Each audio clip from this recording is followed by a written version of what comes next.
Welcome to the Spiritual Scientist Group. Today we will be having time with Rabbi Akwetey Amaah. We've changed our structure a little bit, so you will see that only the mods and our presenter will be on stage during the presentation, and then later on, when it's time for Q&A, we will ask you to raise your hand and we'll bring you up so you may make a submission or ask questions. I thank you for gracing us with your presence. Without further ado, I'd like to just a few house rules. If this is your first time coming to our room, please click on the greenhouse on top and follow us or request to be a member. You may also follow all the mods in the room. Hello, Lord Zeno. Hello, Sister Toby. Welcome, guys. And a special welcome to Rabbi Akwetey. Alrighty. All right, so a little introduction about Rabbi Akwetey. Rabbi Akwetey is an accomplished author, global lecturer, renowned educator, Bible scholar, counselor, and thinker. He makes use of ancient wisdom and modern wit to captivate his audiences around the world. Rabbi Amaah is a professionally ranked speaker and lecturer who have touched the lives of people from all walks of life, transforming many with his provocative questions, eye-opening lectures, revealing seminars, and captivating interviews. Some of the books that he's written are a commentary on the book of Ruth, a commentary on the book of Esther, a commentary on the book of Jonah, Woman by Divine Design, a commentary on the book of Samuel, the first part and second part, and a commentary on the book of Ecclesiastes. Rabbi, we welcome you to the stage. Okay, let's move on. To answer the question myself, I used to fear death. I used to fear it a lot. The reason I feared wasn't those I was leaving behind. It wasn't legacy. It was actually where I would go. When I depart this earth, when I leave this body, we would come to that statement. Where do I end up? What is beyond? Where does the soul or the spirit, however you want to call it, we'll define all these terms in this series. Where does it go? Am I able to communicate with those I leave behind? Will I see them? Will they see me? I mean, these were my questions. So I went in a search for answers. What I realized is that many of us fear death. Not all, but a good majority of us do fear death, which I found wasn't a new thing at all. I discovered that many have feared death, they feared same throughout history. For many people, it has been the fear of torment. We fear being punished of sins. We fear being punished of disbelief, of ingratitude for the divine mercies available to us while we were living. Those who did not believe in this heaven and earth business, I came to find out, also had their fears. Some people feared, okay, if I don't make heaven, I'm going to go to hell. But there was, or there is, a good amount of people who don't believe in the heaven and the hell. But I came to find out they also had their fears. They feared the thought of non-existence, the idea of non-existence itself, of not waking up, of a identity being lost, like a personal identity permanently lost. These thoughts inspired horror in those who did not believe or subscribe to a heaven or a hell.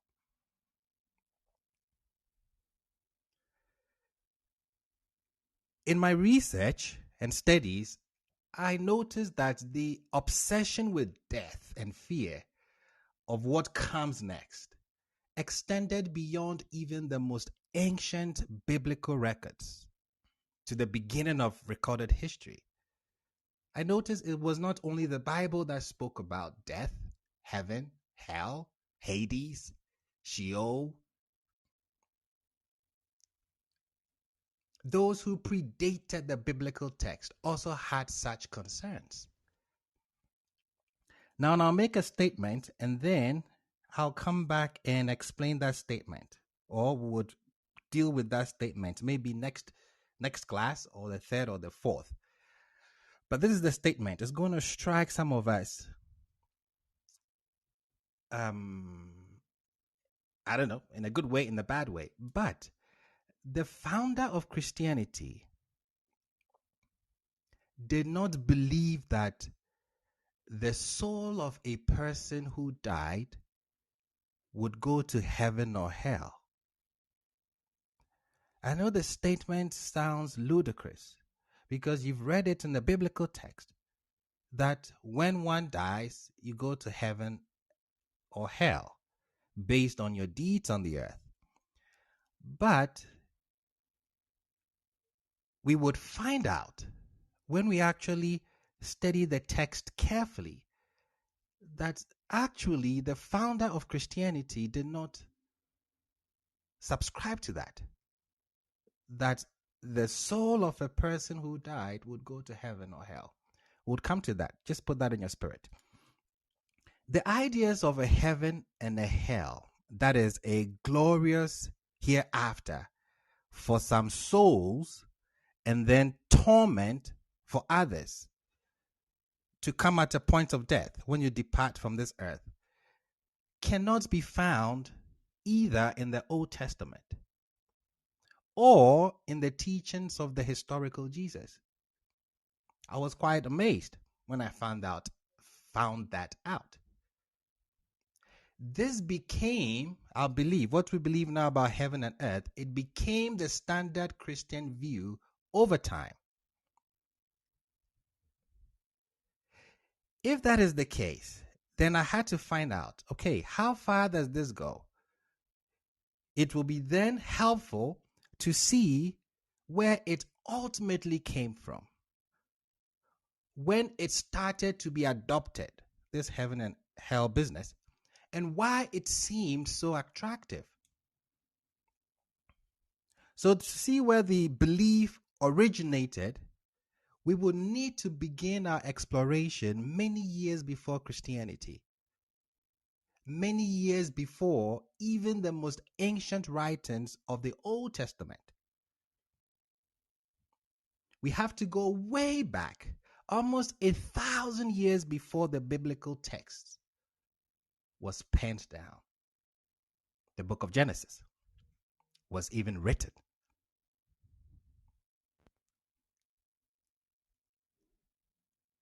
And when we do that, which we're going to do today, we would notice that the obsession with death and fear of what comes next extended beyond even the most ancient biblical records to the beginning of recorded history. This account that I'm going to narrate can be found in an ancient Mesopotamia epic known as the Epic of Gilgamesh. There are various accounts of this epic that I'm going to narrate. The oldest of these accounts are the Sumerian tales, and they date way back to the 2100 BCE. That is 1,000 years before the oldest strand of the book of Genesis. So what I'm going to show you, what we are going to talk about, is a tradition that predates the biblical text for quite a while. In this epic, the protagonist, he's called Gilgamesh. He was like a Hercules, superhuman. Gilgamesh had a friend called Enkidu. After anyone who wants these sources or they want a copy of what I am narrating, just reach out to me and then I'll send you the links to them. I'm summarizing it because I cannot give the whole tale. It's going to take too long. So Gilgamesh had a friend called Enkidu. And the gods decided that one of these superhuman must die. Gilgamesh is created first. Enkidu is created second. Enkidu was created from dust. They took dust, molded a statue, and that is how they created Enkidu. The gods decided that one of these superhumans must die. Enkidu knows that he will be the one to die because Gilgamesh was quite, even though he was the crazy one amongst them, he was actually the dominant one. So Enkidu knew that he was the one going to die. And in expressing his grief, he provides us with the earliest record in human history of the terror of death. This is our earliest record mentioning death.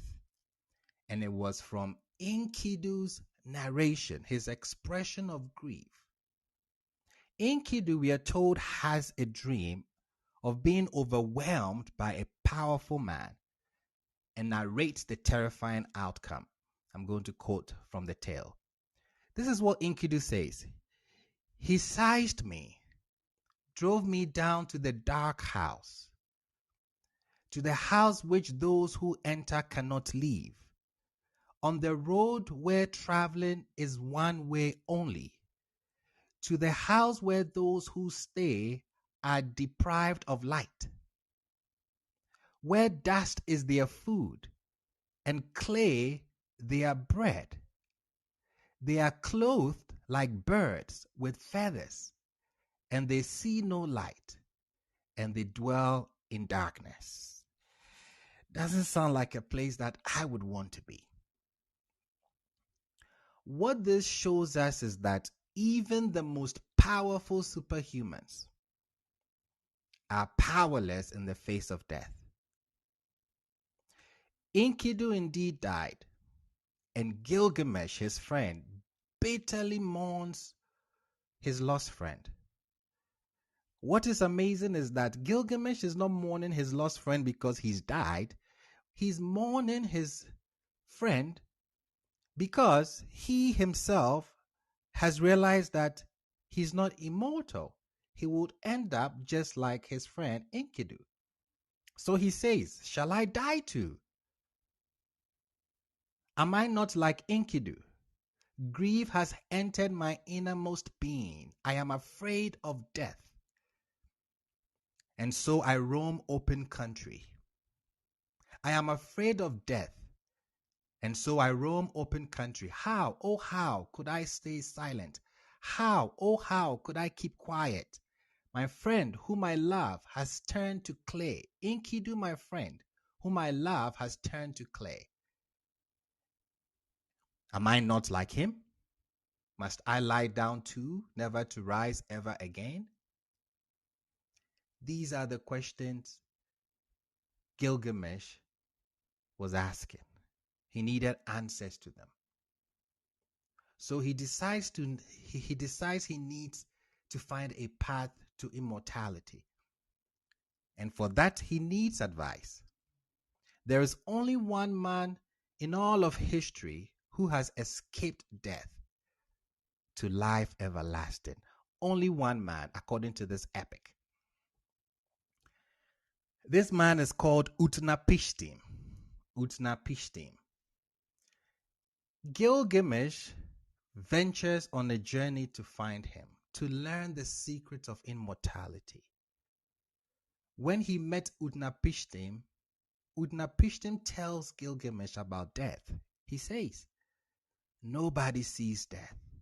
Nobody sees the face of death. Nobody hears the voice of death. Savage death just cuts mankind down.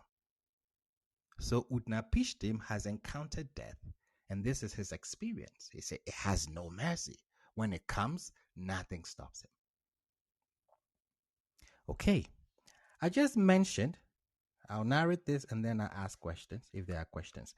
I just mentioned that Utnapishtim was the only one who escaped death to live life eternal according to this epic. How did he do so? How did he achieve that? This is where you want to pay very close attention because it sounds very familiar to something that you know.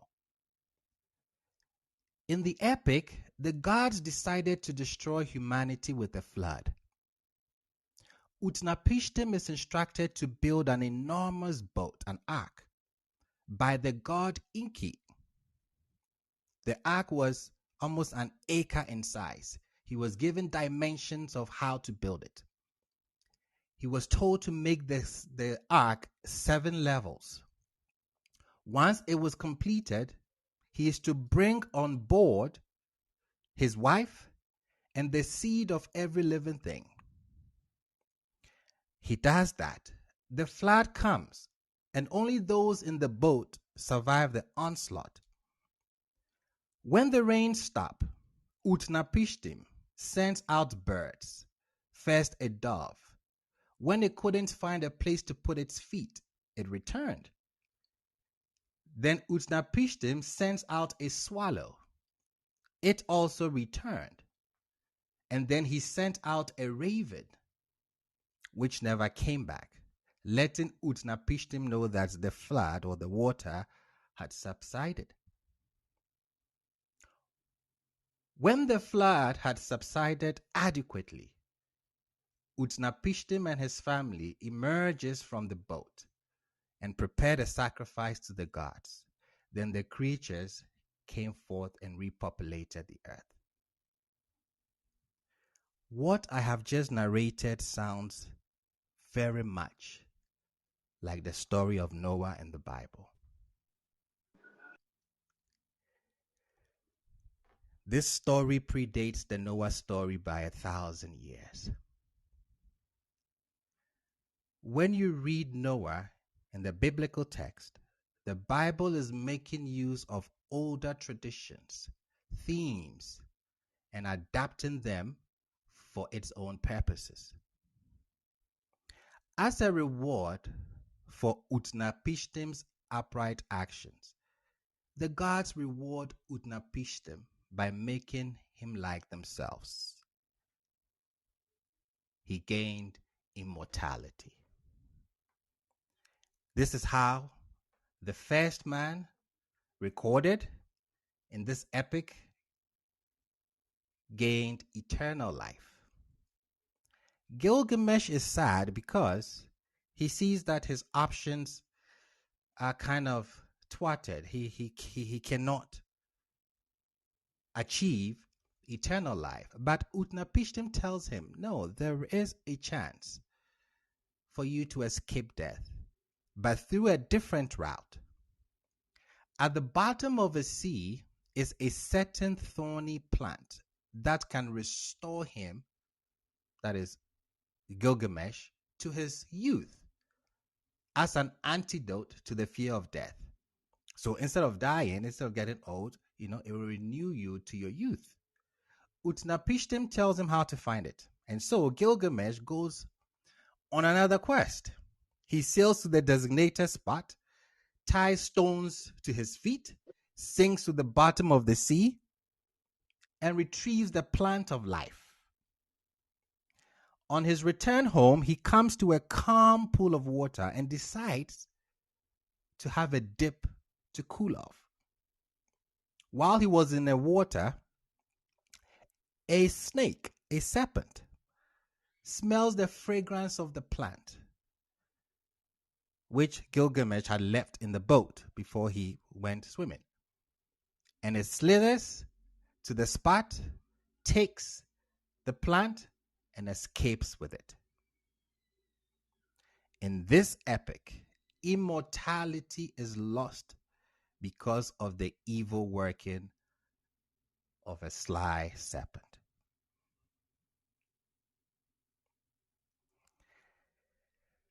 This is the narration or the narrative or the story of the first account of somebody trying to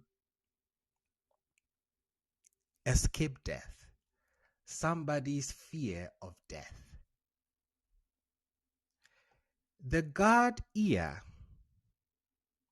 orders the king of the underworld to send the ghost of Enkidu, Gilgamesh's friend, up to meet with him. He does. And Enkidu gives his friend an account of what it is like to reside in the realm of the dead. This is what he says. Tell me, my friend, tell me, my friend, tell me Earth's condition that you found. I can't tell you, my friend, I can't tell you. If I tell you Earth's condition that I found, you must sit and weep. Your wife, whom you touched, and your heart was glad, vermin eat like an old garment. Your son, whom you touched, and your heart was glad, sits in a crevice full of dust. The message is clear. If you knew what the afterlife was really like, you would weep. People have stood in terror in the face of death for as long as we have human records. So, with this narration, it speaks somewhat of a torture existing after death. But some ancient people did not hold to this. When we come to recorded history, this is our first account of the quest for eternal life, immortality, and the fear of death, where we see accounts of torments, something happening to people when they cross over. Okay, now let's go to the other school of thoughts that came up after this. Those who did not hold to the punishment after we depart, they also have a place that at departure the soul goes.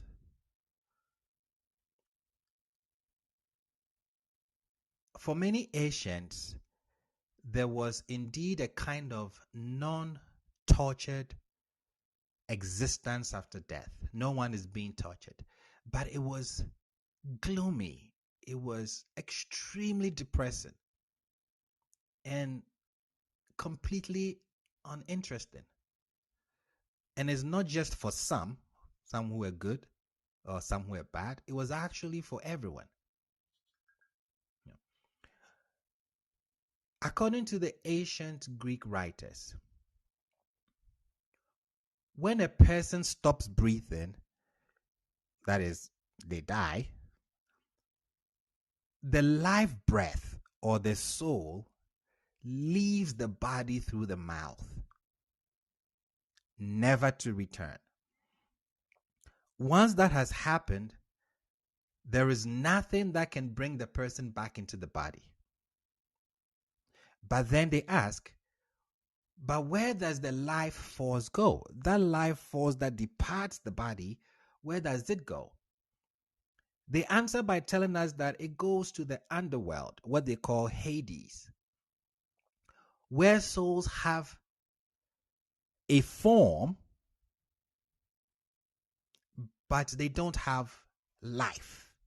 They don't have human life. The soul has a form, but it doesn't have human life. They speculated that the soul appears in the shape of the human it had left. Bodily defects and wounds included. So, this is what they thought. If, whilst you were in your body, you had a cut on your back, when you depart, your soul maintains that cut. If you used to limp, when you depart, you will still limp. So, when the soul leaves, even though it doesn't have a form, it keeps its bodily defects and wounds, if there are any. In this state, forever and ever till eternity, the soul does not experience any physical torment or pain or pleasure either. So there's nothing. So instead, the soul exists as a shadow. They call it shade, shade, a shade, like a shadow of the person. So imagine you don't have the physical body, but the shadow is there. That is how the ancient Greeks explained, or they claimed happened when someone passes on. So again, shades have no bodies, no strength, no knowledge of anything happening in the world above.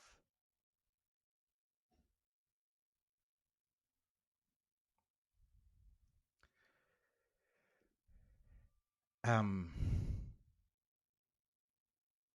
I'll wait before I say that. This view of the afterlife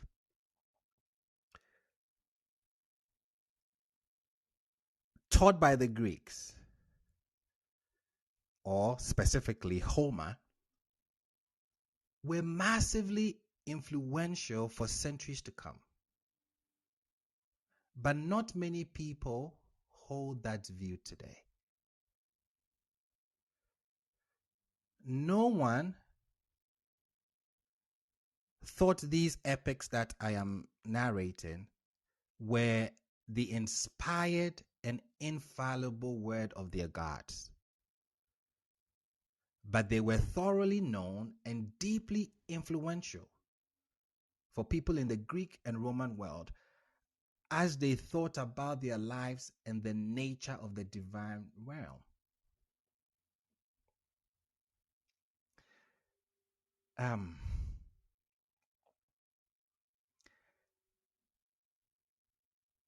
We have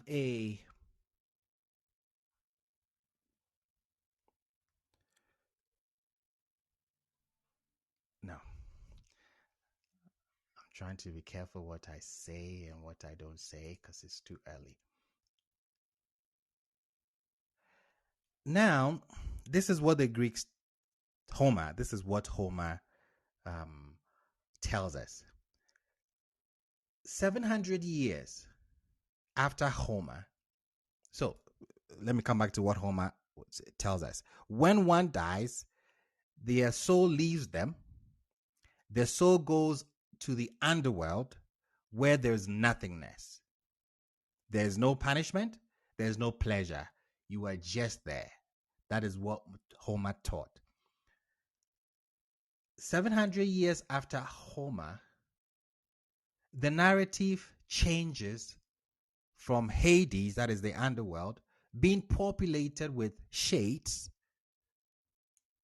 that all experience the same boring and nothingness, to one of a hell where there is torment and heaven where there is glory for others. So just 700 years after Homer has told us that this is what happens when people die, the narrative kind of changes. So we see the tales or the historical records of what people thought actually change it. We read this from the Roman poet Virgil, who comes in the first century Rome. That is where he is attested. Why is there such a change? Just 700 years after Homer, why such a change? What has led to this invention of heaven and hell? What changed from the 7th century Greece and 1st century Rome that might affected the shift in thinking? Now we don't just go to the underworld. Well, you go somewhere, but there is punishment. There was a change in ethical thought. What does that mean? Thinkers came to believe that one cannot live a life of sin, hurting others, offending the gods, pursuing our self-aggrandizement, enjoying life, wealth, influence, and pleasure, and then die and get away with it. No, they will not agree to that. They will not buy that. They don't think that is fair.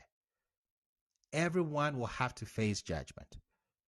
The wicked, no matter how powerful and revered in this world they are, will pay a price in the next. Those who have done what is right, however, will be rewarded. So by the time of this Roman poet, Virgil, these ideas had been around for centuries. And it was popularized by the greatest philosopher that we have in antiquity, which is Plato. So now you see the change. It's evolved. Now they are having ethical challenges. There is a change in ethical thought. You cannot do bad things and get away with it when you die. There must be a reward and punishment. So if you do bad things, don't think that you get away with it. You're going to go to this place where judgment is dished out. I'll pause here and ask if there are any comments, questions before I continue. Let's move on. I'll give one account and then we can continue next week. Let's get to a book called The Apocalypse of Peter. I think the account in there would speak to most of us.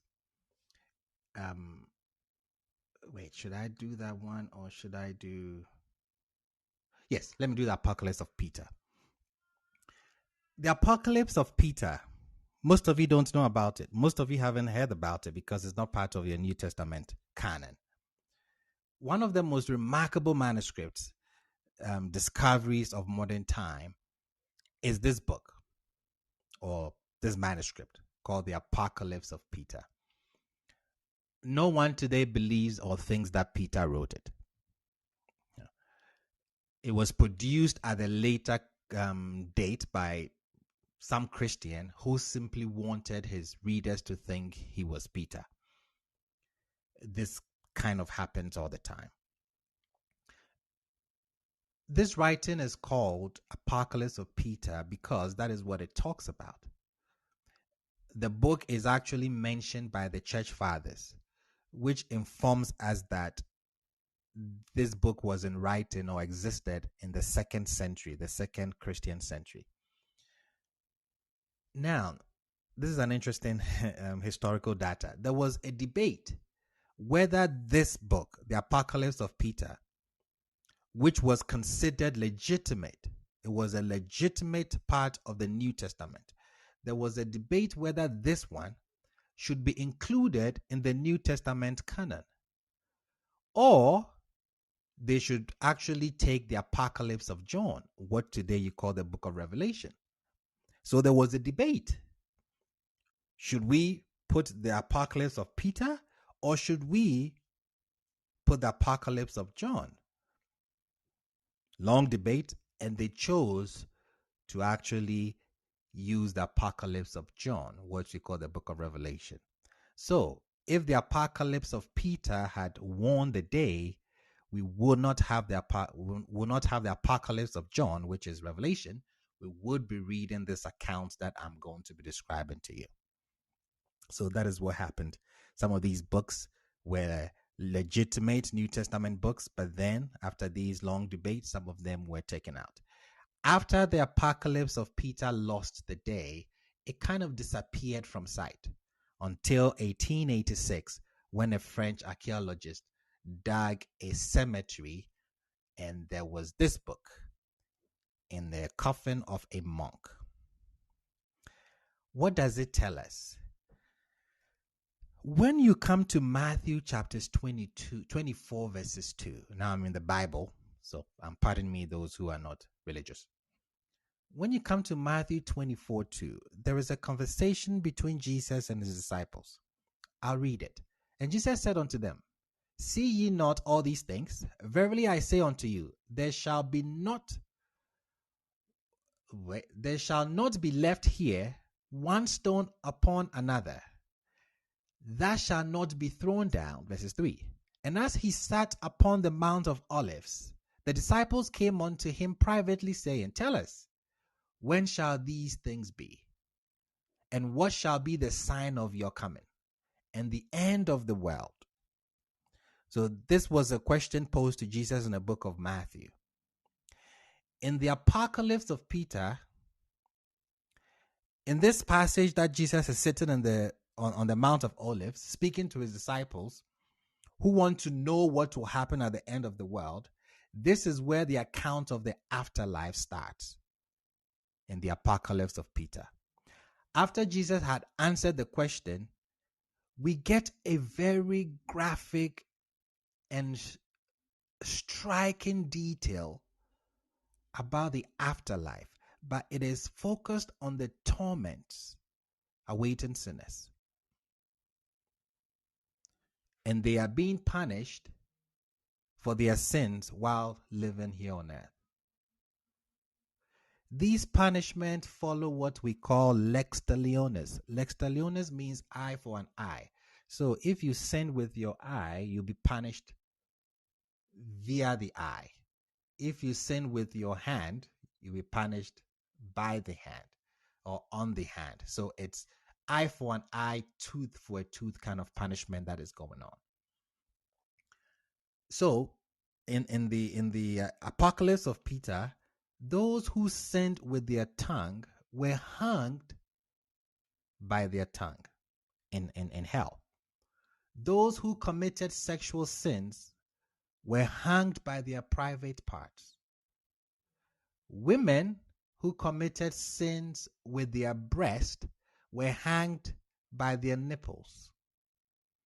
Women who braided their hair were hanged by their hair. Why is that? Remember, in that culture, the women had to cover up. So if the woman did not cover up and the woman maybe had a perm, had jerry curls, had braids, it was a sin, and this is how they are punished. They are hanged by their hair. Women who did abortions are cast into this extremely deep pit up to their neck in dung, in this foul substance. It smelled, according to the narrative. Opposite them, those who committed abortion, are the aborted children who send forth these flashes, like laser beams. That's how I think I can describe it. And it will pierce the eyes of their mother for committing fornication and then causing their distraction, because after the fornication, it is believed that they aborted the pregnancy. Those who persecuted Christians are cast into an area of darkness with half of their bodies aflame and worms devouring the other half. Those who slandered God's righteousness are placed in eternal darkness, where they have these red hot irons which continuously thrust into their eyes. Now, those who lent money at interest also were in there. They spent eternity in this pit, which had failed, and it was to their knee. Those who disobeyed their parents are hanged, and they are pegged by flesh-devouring birds. Girls who lost their virginity before marriage have their bodies torn to shreds. Slaves who disobeyed their masters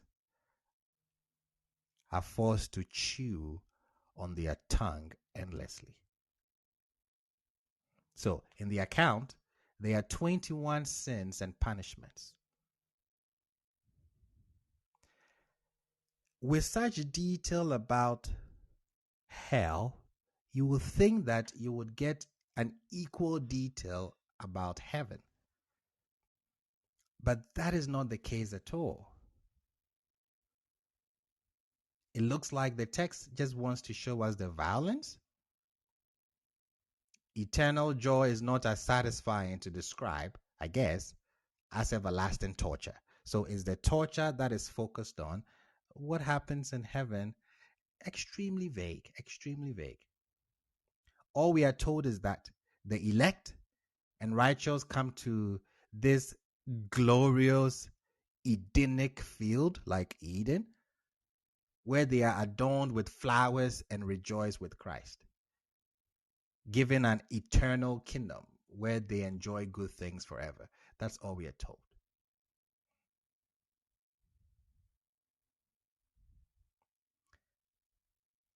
I don't think, before I say that, those in heaven, they are said that they glory in seeing those who persecute them being punished.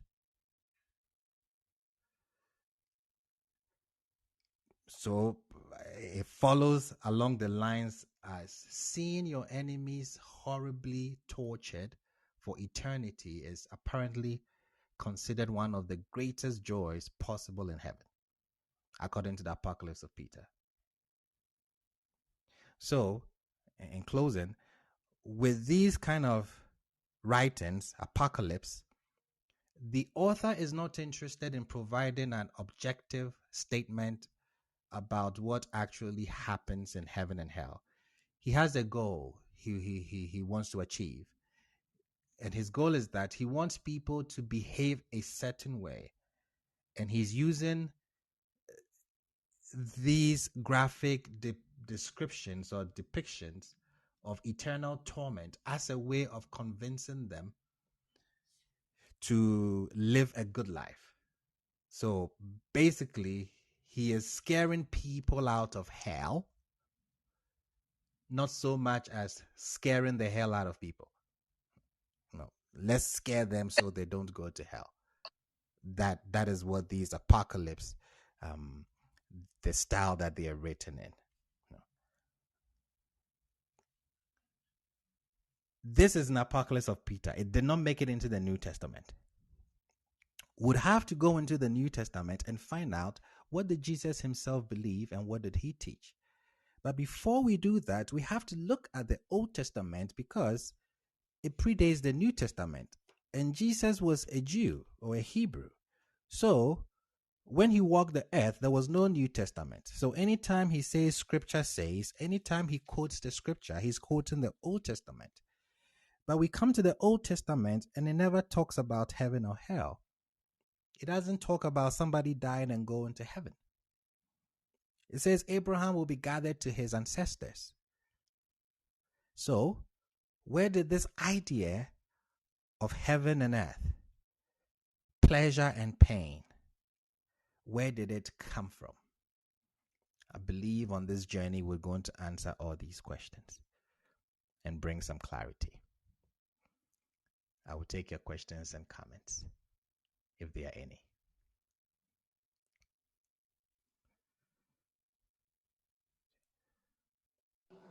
I do have a question. Yes, madam.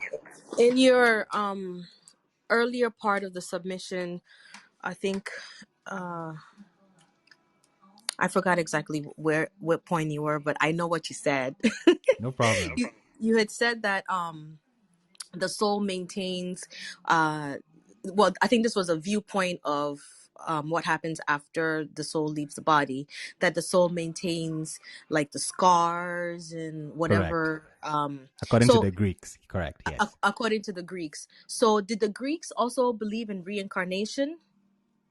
Um, no, I haven't read anything about the Greeks concerning reincarnation. No, I haven't read anything about. Oh, I don't think they interesting. wrote about it. I don't think they Okay, wrote about it. I think that would squash the question I was about to ask them, Oh, okay. No, I don't think they because wrote about it. that would be interesting to know if if indeed your soul maintains whatever scars or body defects that your vessel had, then when you come back in a different body, does that manifest? That was like where my brain was going towards. Correct. I think I have an answer for you. I would just go to the Ga people. The Ga people, we have this custom where if a child in a family, so we have a family that they're trying to give birth, if they keep having their children, their babies die, what they do is they take the baby and leave the baby maybe on a refuse dump or somewhere, and then they would themselves go back and pretend that they've discovered this baby, like we found the baby. What they do is that they would put marks on the baby. They say that they are making the baby unattractive for death, so that when the baby reincarnates, when this one dies and comes back, death will not be able to recognize that soul, so the baby can live on. So we actually have names for reincarnated babies. We call them Gbobalo. Gbobalo means that you died and you came back. Yeah. So there is a school of thought, or there is traditions. I know that of the Gans, that we believe that the marks sometimes do return on the body that the soul returns into. That's really interesting. Yeah. um to those in the audience, if you have any questions, any comments, please raise your hand and I'll bring you up so you can speak.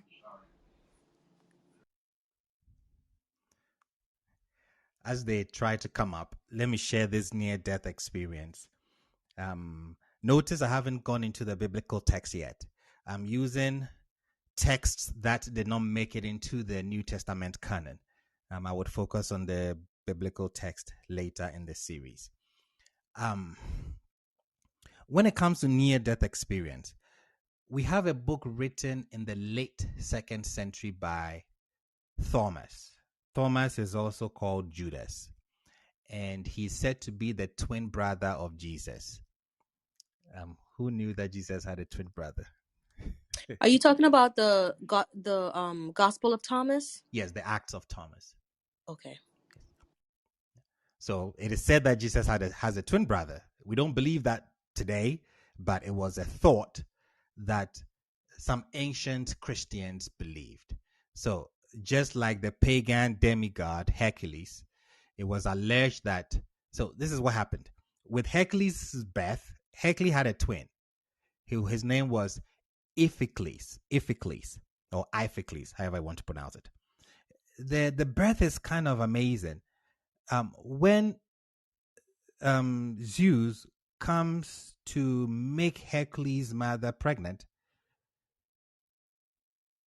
she gets pregnant with Hercules, but the woman's husband also lays with her, and she gets pregnant again. I don't know how to explain it, but the mortal man also was able to impregnate this woman when she was already impregnated by the god Zeus. So you have twins, one mortal and one who was not mortal. So Hercules is mortal and his brother Iphicles is not mortal. They thought the same thing about Jesus. Those that subscribed that he was he was a twin. He was divine like Hercules, but his brother named Thomas or Judas was not divine like Iphicles. So this was this was what some ancient Christians believed, which we don't believe that necessarily today. Okay.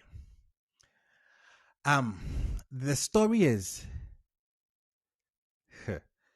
the story is a bit bizarre, but it involves jealousy, murder, sex, resurrection. I'll narrate it. I think we're all adults here. So we had this in the narrative, in the Acts of Thomas. There was a young Christian man who came to worship in Thomas's church in India, where he tries to take communion. So Peter is given, Thomas is given communion. But this young man was hindered by this divine miracle.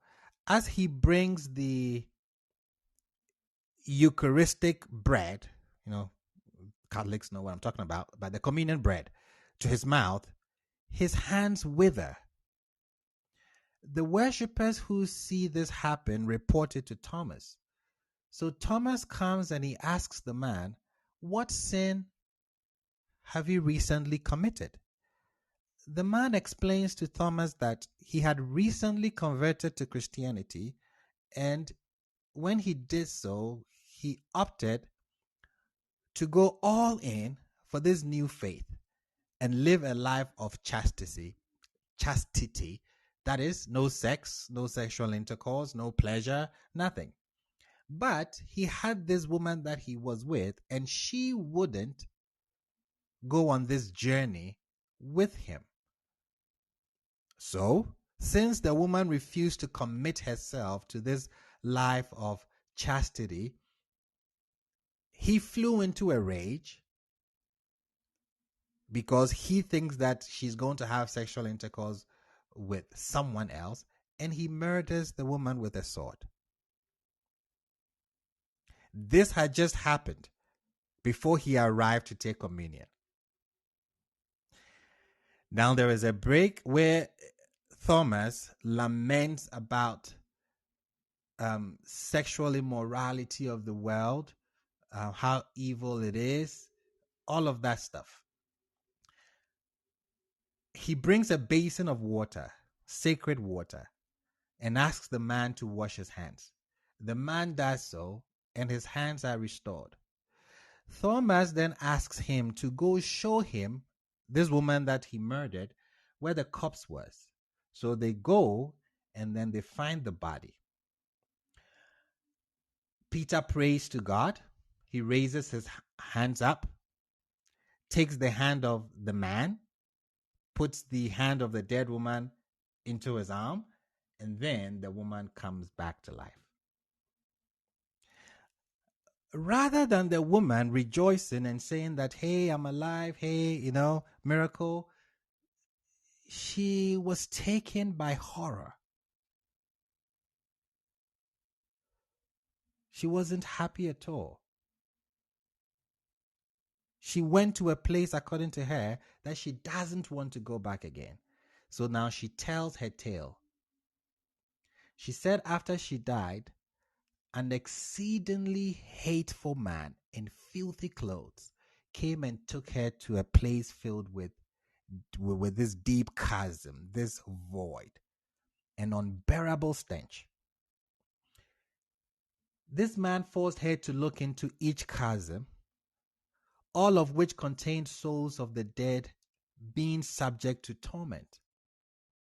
In the first chasm were souls hung on wheels. These wheels had fire, and they were running and ramping into each other. You can just imagine. What was their punishment? What was their crime? They perverted intercourse. Man and wife, they perverted intercourse. Whatever that was, we are not really told what is meant by that, but it involved sex. Then she was taken to another chasm, which was filled with souls wallowing in mud, and worms were eating these souls. According to the narrative or the text, these were women who had left their husbands to commit adultery.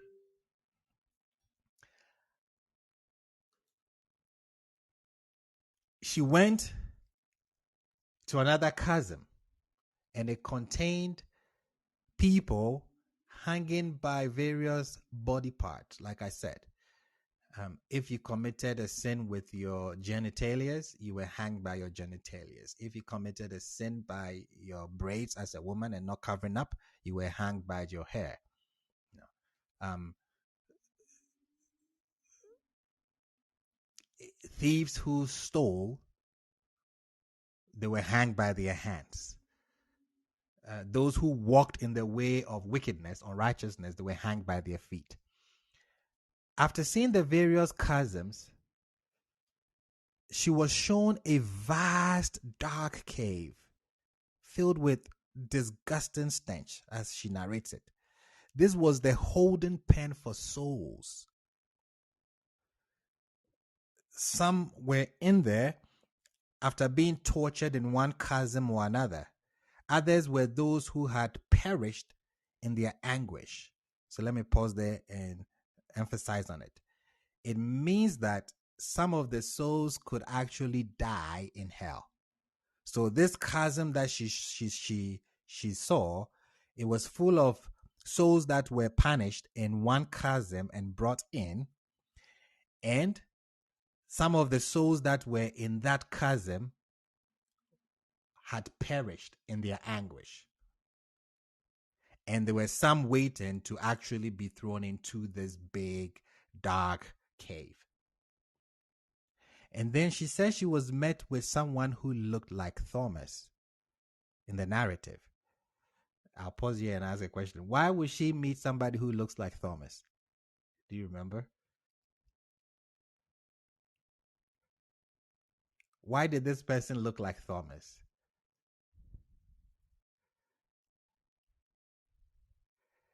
Remember, I started by telling you that they thought that Jesus had a twin, and his twin was Yes, Thomas. yes. Correct.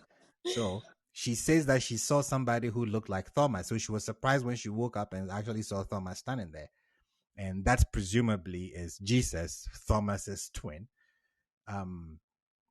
who told her guide, the man who came to take her, and I quote, "Take her, for she is one of the sheep that has gone astray." At that moment, the woman regained consciousness and she awakes from her, let me call it a near-death experience. So when she sees Thomas, she begs him to save her from those places of punishment which she has seen. So this is some of the stories or narratives that we get in some of these books that did not make it into the New Testament canon. It talks about the punishment. Comments, questions? And if you want, I can share one more. Actually, I'll share after any questions or comments. I will share an episode about heaven. We've talked so much about hell, but I'll share an episode about heaven, a near-death experience to heaven, in the book of Thomas, the Acts of Thomas, if they are questions, I'll take them, or comments before I do that one.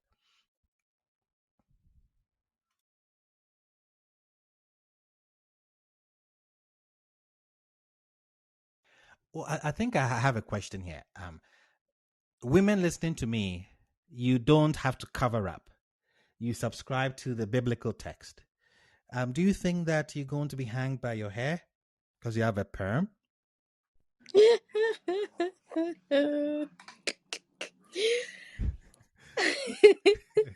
as you were as you were listing the sins and their punishments, they say, hey, you're punishing me in so many ways.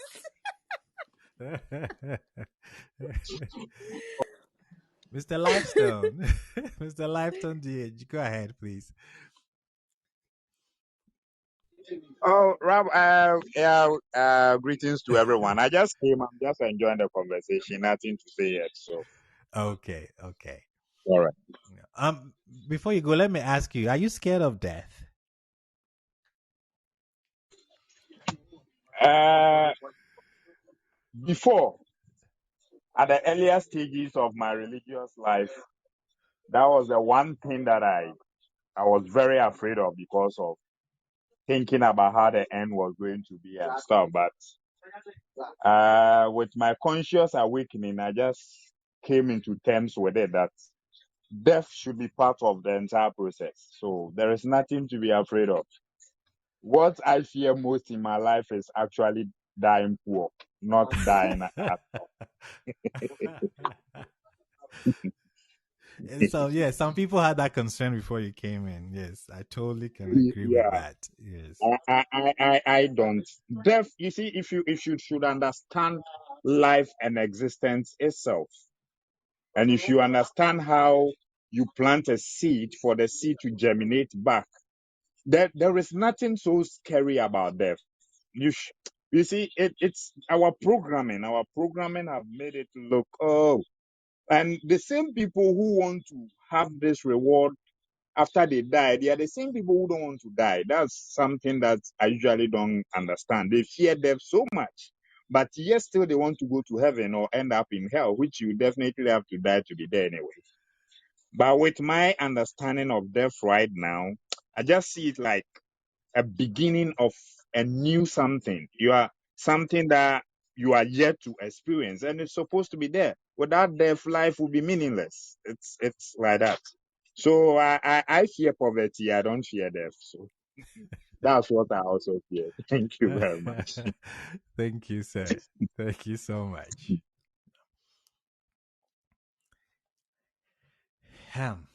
Any questions? So, what I'm trying to point out is that we have so much information on death. Let me rephrase that. We have so much information about hell, what happens there, than what actually happens in heaven. I wish time was spent to actually pen down in details what actually happened in heaven. These joys and these blessings, we have so little to actually glean from. And like you've seen, it's changed from the epic of Gilgamesh. It changed from the Greeks to the Romans, and we'll see how the idea actually made its way into the Old Testament and then the New Testament. And then we'll look at what we believe culturally. You would notice I did not start with a definition of death. Not forgetting Islam. Islam. Okay, with that, I would have to pull on you to come and help us with that. One of my regrets, I always say this, is not having time to study the Quran. I took a lot of time to study other things, just the Quran. In my next life, if reincarnation is true, I think I would study the Quran. But I know virtually nothing about it, Mr. Lifestone. Thank you very much, sir. Thank you very much. Any other comments, questions? Then maybe I can give you an account of a near-death experience. By this time, with a heavenly account, not so much of the hell account.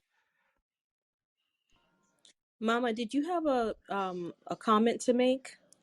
Mama? Hello. Yeah. I was going to say that, Rabbi spoke about the account of the twin births, but then with different fathers. And I was going to say that, well, superfetation, that's what I know it's called. It's possible. It's rare, but it's scientifically possible. It's just that I've never heard of superfetation occurring to produce identical twins.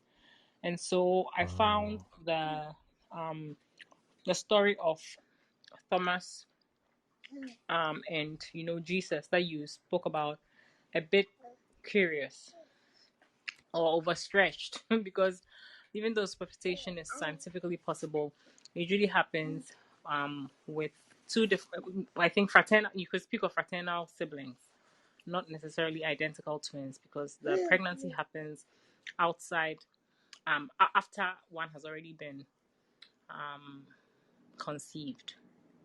okay. Yeah. Yes. So you're correct. The Book of Thomas, we don't take it um, to the bank. It's not the view of a majority of people now. Actually, I don't think any scholar holds it as a true account of what really took place. We don't hold that Jesus was a twin, not at all. Yeah, thank you very much. And I think you also asked a question about whether women would be hung by their hair. Well, I was going to say that only if men are also going to be, men who braid their hair are going to be hung.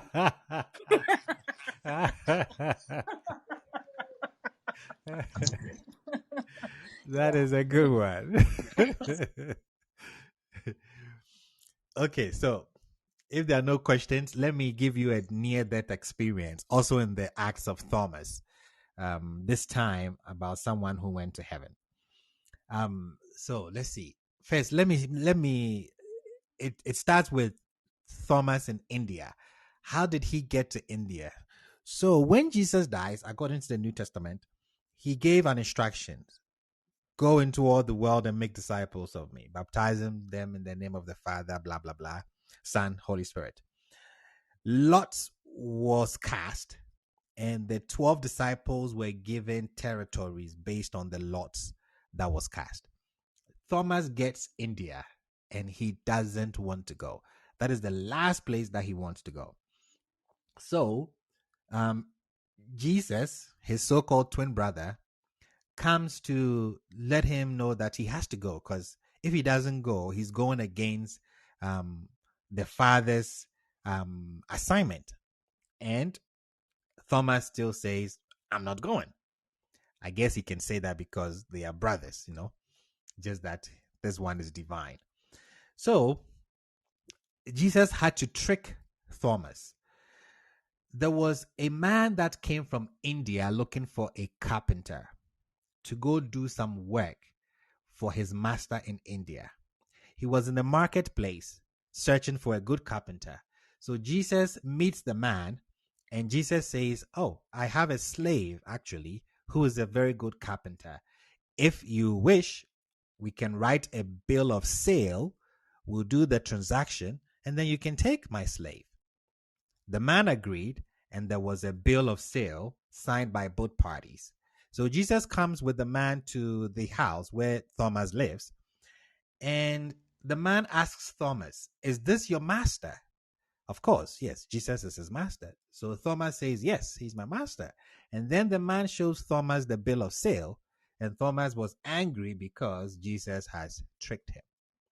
This is how Thomas gets to go to India where he doesn't want to go. Now, Thomas is brought before this king who actually dispatched his servant to go look for a carpenter. And he tells Thomas, who is now supposed to be a renowned carpenter or architect, that he wants to build a palace, a new royal palace. Thomas agrees and accompanies the king to the designated site for that palace to be built.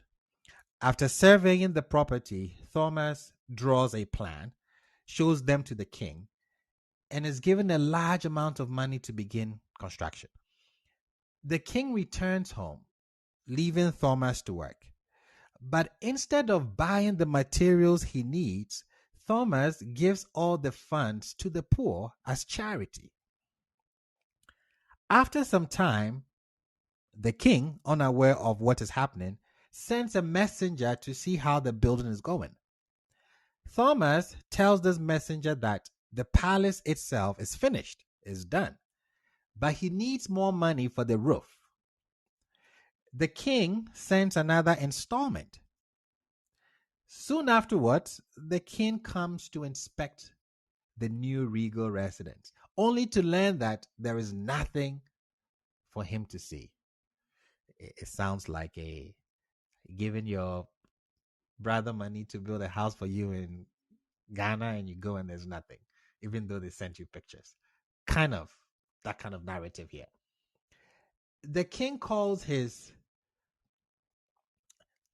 Jewish carpenter, which is Thomas, to account and asks, "Where is the palace?" Thomas' reply was shocking. He said he has used the money to build an even better palace, not one on earth, but in the heavens, not to be seen until this king dies. To that end, all the money is given to charity. You can imagine the king's demeanor. He was not in a charitable mood, for lack of words. He orders Thomas arrested and imprisoned, vowing to have him flogged and burnt alive. But as these stories go, in the night, the king's brother, his name Gad, Gad, the king's brother falls mortally ill and dies just that night. Angels take the soul of Gad, the king's brother, up to heaven, and they offer him a number of residents to choose from so that he can stay. Eternal habitation. Choose one. You've got an apartment here, you've got a duplex here, you've got a mansion here. These are your options. Choose one. But he's particularly impressed by one mansion that was not offered to him.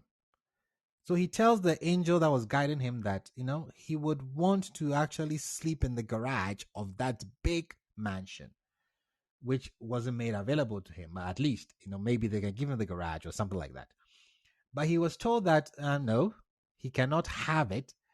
It belongs to his brother, the king.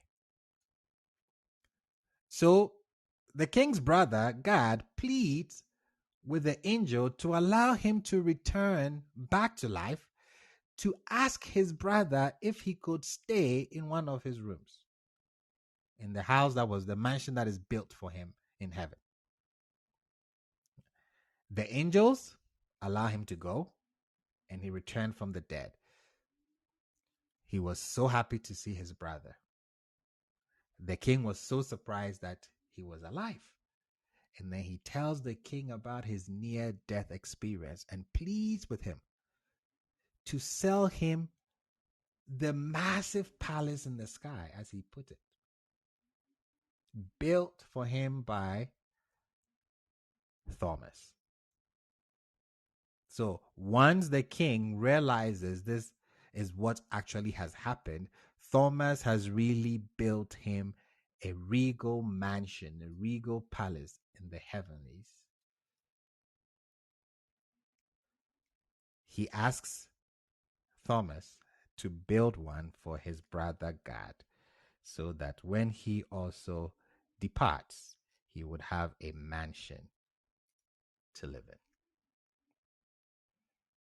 This is one of the near-death experience accounts that we have in a biblical text that did not make it into the canon.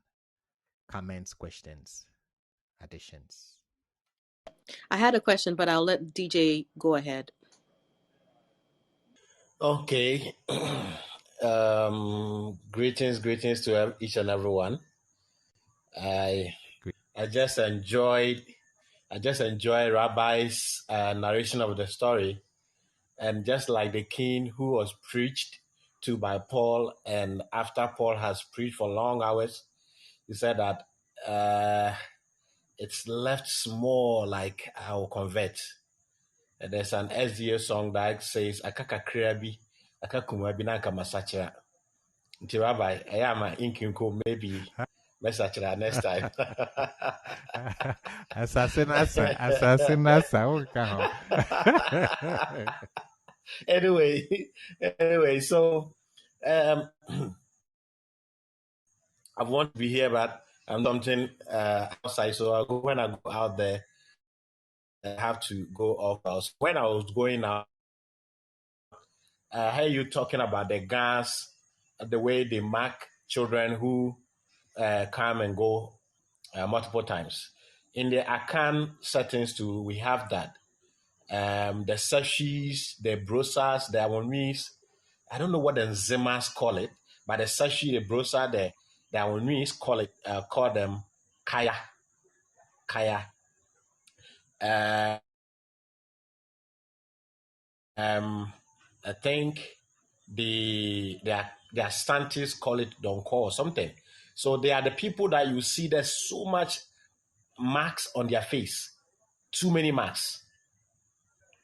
And when I asked, my grandmom told me that if a woman gives birth, the first child dies, and give birth again, the second one dies. The one maybe on the third one, when the second one, when the child dies, they will use blade to mark the face before they bury him or her. And it turns out that if the child comes again, he or she will return with the marks on the face. And with that one, the person cannot go. Even though I haven't seen one performed in my face before, but I see those people, I only see them with so many marks in their face. There are others that are done for medicinal purpose too. Those one I've seen, but the ones that they mark them from when they are dead and they come back with their marks on their face, I haven't seen one before. But that's legends in their among their clans that we call them Kaya among the Sefshis. I don't know. I think the scientists call them Donko or something. While Donko also has another meaning, which means slave. Yes. So that's something little that I want to add, but aside that, I'm enjoying the conversation, especially how Rabbi is trying to convince me to start paying more tithe or charity. I think one pastor was having a debate with Rabbi Moshe, and he said that when you pay tithe, it is used to start a building in heaven for you. So you can go to heaven, but if you don't pay tithe, you might not have a place to stay. And lifestone, when you know, na muntia more na when you're dying, papa them. Are you the thank Thank you very much, sir. Thank you very much. Any other comments, questions? Have you heard something that you haven't heard before? I guess the books that did not make the canon. This is very insightful. Thank you very much, Reverend. Insightful narration. Yes, yes, a student don't speak that much. So thank you so much. I appreciate the topic today. Thanks. You're very welcome. You're very welcome. Um, I started by not defining what death is intentionally, or what life is intentionally. The reason is because I don't have a definition. It sounds absurd, I know, but I haven't come across a definition that is convincing enough. I believe to know what death is, we have to understand life. At which point is the person dead? Medically is different. biblically is different, culturally is different among the various groups. No, that's why I did not start with a definition of death, because I don't have one. I know what the Bible says about it very well. I tend to agree with what the Bible says, but if there is a challenge, I don't think I'm standing on solid ground. I've had challenges and my position wasn't as solid. That's why I don't have a definition. Maybe somebody has one that would cut across. In the medical field, because of organ, people who want their organs donated, you cannot have the person dead for too long, otherwise the organs will not. You cannot utilize the organ. But then we have technology where even when somebody dies, you can resuscitate the person. So where do you draw the line if somebody is dead? See, it's difficult, I would say. So I can give you a biblical definition of it, but I don't think it would fly across the board. And I believe that's why culturally sometimes they let the person. I believe that we kill people who are not who are not dead by hurriedly putting them into these fridges. We've had accounts of people who were not put into these fridges and they were left on the table and then they stood up. So that's my difficulty with actually giving a definition of death.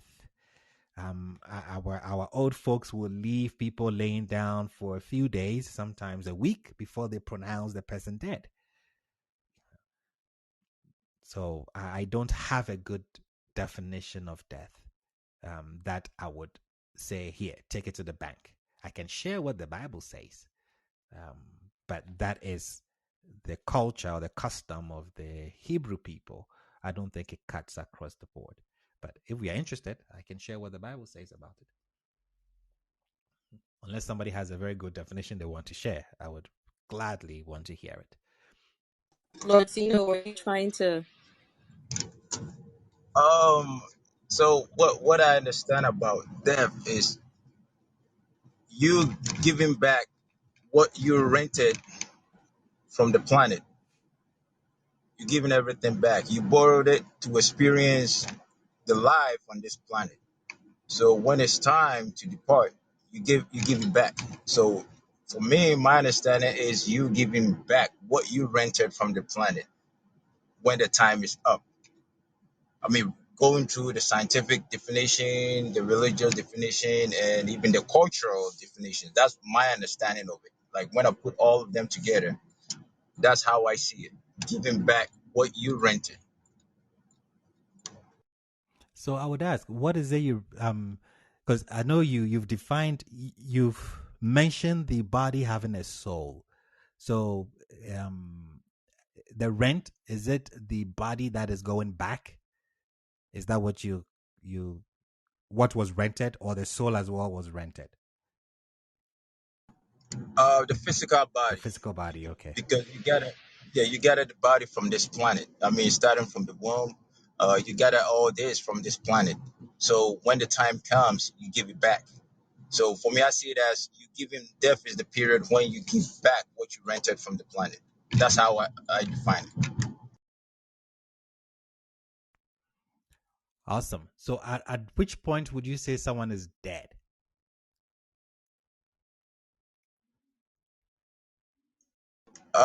This is gonna. I mean, I know I'm not trying to, get deep into it, Say but it, don't mind them. yeah. So, and as you said, most cultures will leave the body, laying down for several days. Yeah, because you are not. It's not just the soul departing. Oh, it's a lot of stuff that take place even after death. So you cannot just bury the person right away. Yeah, the soul might be gone, but the soul is not just you. It's more than there's other stuff, other body. I mean, there are other things that make up you. So your spirit, the body, all these elements. So let me say it in a way where everybody will, kind of the basic way. So all these have to depart also from the body. People die and their hair is still growing, their fingernails are still growing. So that means there's certain aspect within the body that has not given up yet. So these cultures understood this and let the body lay down for several days before they bury it or they cremate it. Sometimes it is believed in certain cultures that sometimes the soul kind of find its way back into the body when it departs. It sometimes find its way back, and the body regains its life again.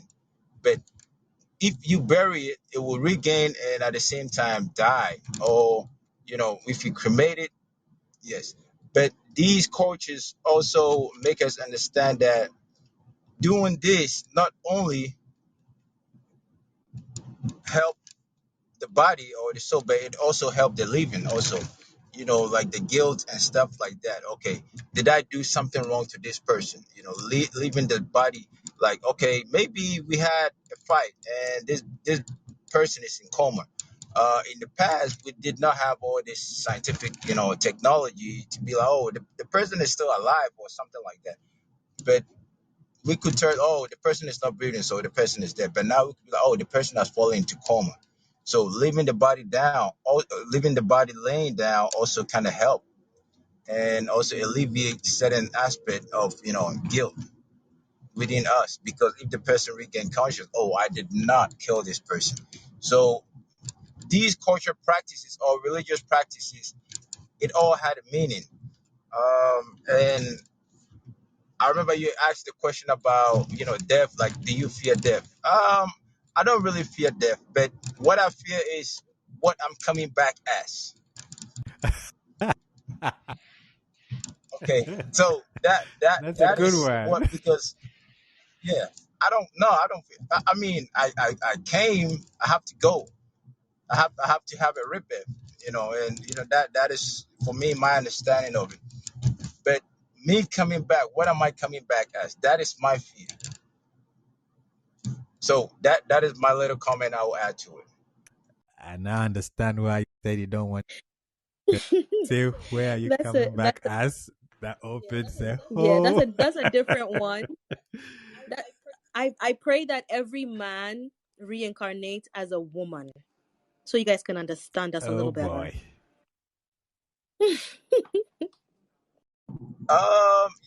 Maybe some of us had. It's not. I don't think.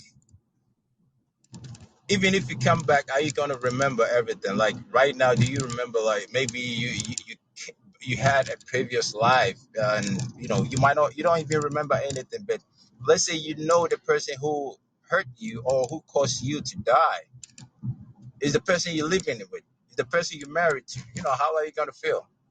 So I feel like in a way it is better not for us to remember anything. You come, then you continue whatever you have to do, then you go from there. But yeah, that is what kind of like what I think about, like what am I coming back as, and where also those the five W's. I ask all these questions, five W's.